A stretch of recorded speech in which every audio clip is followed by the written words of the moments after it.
நிறைய பேசணும். நான் பேச வேண்டியது எல்லாமே டைரக்டர்கிட்ட தான் பேசணும். பாரதி ராஜா சார் அவர் இல்லாமல் அவரை பற்றி பேசுறதுங்கிறது பெரிய துர்பாக்கியமான சூழ்நிலை தான் எனக்கு.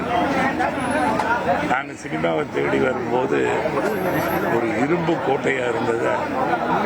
ஒரு பெரியார் எப்படி தமிழ் சமுதாயத்தில் உடைச்செறிஞ்சு வந்தார், அந்த மாதிரி பாரதி ராஜா சினிமாவில் வந்து யார் வேணாலும் டைரக்டர் ஆகலாம், யார் வேணாலும் நடிக்கலாம் அப்படிங்கிற ஒரு முதலாக நாங்கள் டைரக்டராக வர்றதுக்கு முன்னால் அவங்கள மட்டும்தான் ஒரு பெரிய டைரக்டராக நினச்சது பாரதி ராஜா மட்டும்தான்.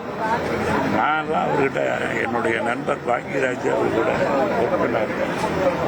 நான் யார்கிட்டையும் ஒர்க் பண்ணலைனாலும் கூட மானசீகமாக எப்பவுமே என் மனசில் வாழ்ந்துட்டு இருக்குது. என்னுடைய மனசில் பாரதி ராஜா முந்தா நேற்று கூட ஃபோன் பண்ணி அவர்கிட்ட நாளைக்கு இன்னைக்கு இது நடந்துருச்சு, இல்லைன்னா நாளைக்கு அவரை நேரடியாக சந்தித்து உட்காந்து பழைய கதைகளை எல்லாம் பேசி அவரை சிரிக்க வச்சு போகிறதா எல்லா ஃபிக்ஸ் பண்ணியிருந்தாங்க.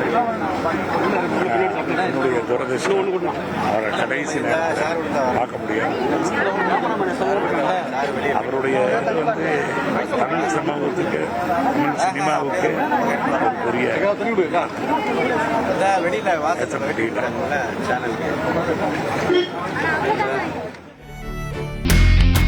இனி செல்லும் இடமெல்லாம் செய்தி.